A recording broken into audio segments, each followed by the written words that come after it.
Salut à tous, j'espère que vous allez bien. On se retrouve pour la review de SmackDown du 26 mai 2023, dernier weekly du coup, avant Night of Champions, qui se déroulera en Arabie Saoudite. Qui dit PLE en Arabie Saoudite, ça dit aussi que le SmackDown d'avant a été préenregistré.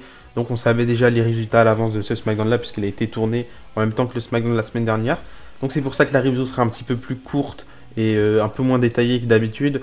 Déjà parce que c'est un SmackDown un peu plus léger, vu qu'il a été préenregistré et que c'était plus compliqué, j'imagine, pour la WWE de faire plus de contenu dans ce SmackDown là qui a été tourné en même temps que celui de la semaine dernière. Donc ne vous étonnez pas si la review n'est pas chargée et que c'est pas non plus détaillé au millimètre près. On a commencé le show directement avec un match pour le titre des États-Unis, Sheamus contre Austin Theory. La semaine dernière, on a Sheamus qui a attaqué Austin Theory juste en faisant son entrée comme ça. Il a reçu une petite critique d'Austin Theory, il a attaqué. Donc finalement, ça a mené à ce match-là qui aurait pu faire partie du pay-per-view. Après, c'est pas plus mal puisqu'on a déjà quand même 7 matchs, il me semble, sur Night of Champions, donc ça fait quand même beaucoup. Mais sans surprise, victoire d'Austin Theory qui va conserver son titre des États-Unis après une intervention de Pretty Deadly, donc ça peut commencer quelque chose d'intéressant. On sent que Pretty Deadly continue cette petite rivalité, pseudo-rivalité qui commence avec les Brawling Brutes. Donc c'est intéressant, ça fera leur première feud et on verra vers où celle-là pourra nous mener en espérant qu'ils aient des matchs en pay-per-view, parce que ça pourrait être sympa et je trouve que ça manque de matchs par équipe, même sans enjeu en pay-per-view, ça pourrait être sympa.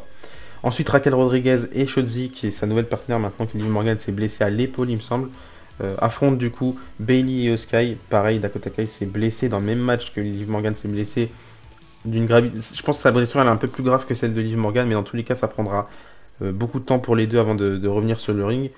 C'est un petit peu dommage pour les deux.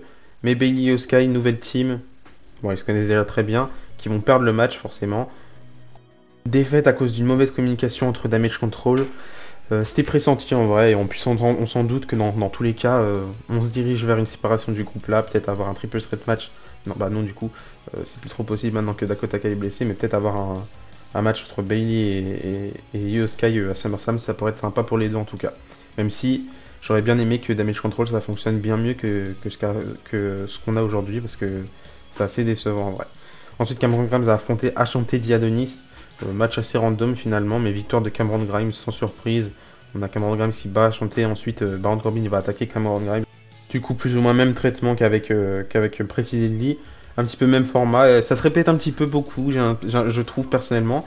Mais en tout cas, c'est bien pour Cameron Grimes qui continue d'avoir des victoires et qui a déjà sa deuxième victoire dans le roster principal.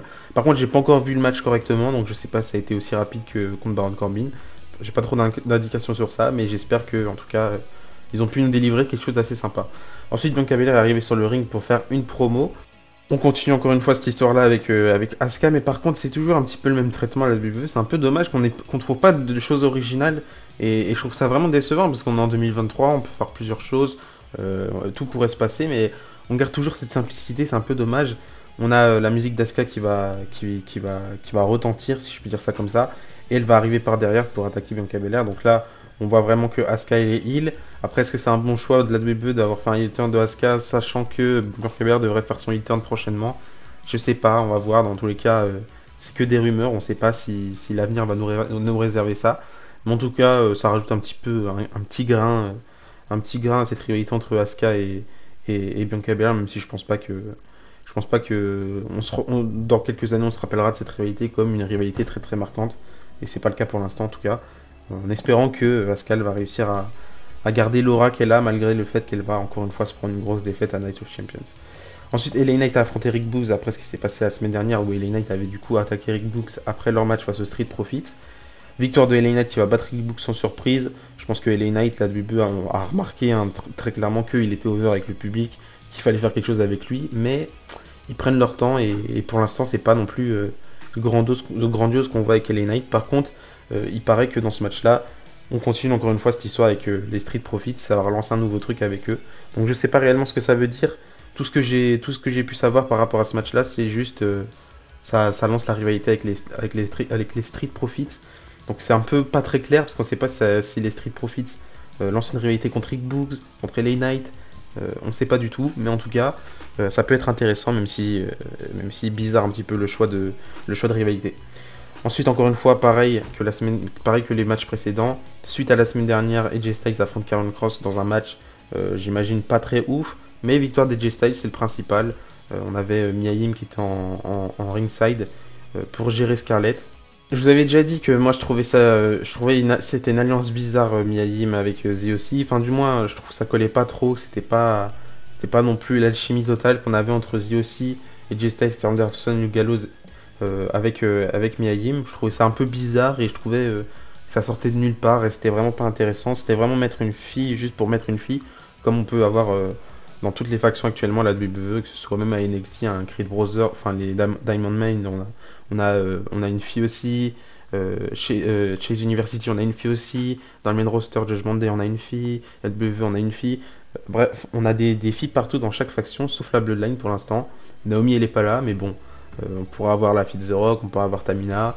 Et je pense pas que la WWE fera ça. Bizarrement, quand c'est un truc auquel ils tiennent personnellement, comme la storyline de la Bloodline, bizarrement, ils prennent des précautions sur les choix qu'ils font, alors qu'à côté, quand on peut faire le plus random possible, ils foncent tout droit. Enfin bref, victoire de AJ Styles, j'espère que ça va pas continuer par la suite cette histoire entre AJ Styles et Karrion Kross. De toute façon, Karrion Kross, comme je vous l'ai dit, c'est des rivalités de 2 semaines, ça va pas plus loin.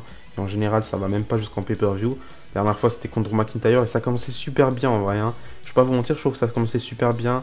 On avait Karrion Kross qui avait fait son retour à SmackDown, il avait attaqué Drew McIntyre et il avait prévenu Roman Reigns. Pour l'instant, aucune trace de tout ça, en espérant que la WWE garde ça en tête un jour.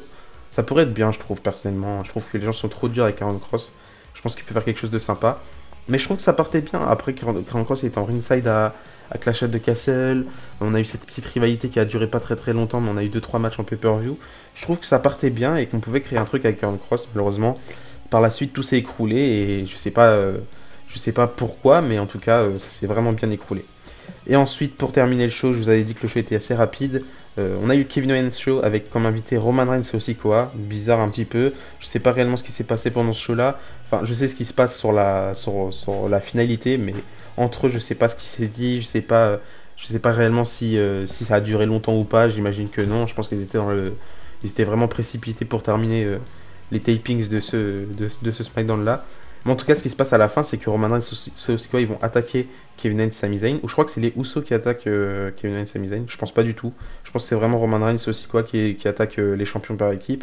Et on termine du coup le show avec une célébration de Roman Reigns et Sikoa qui sont là avec les titres par équipe. Est-ce que c'est un spoiler de ce qui va se passer à Night of Champions?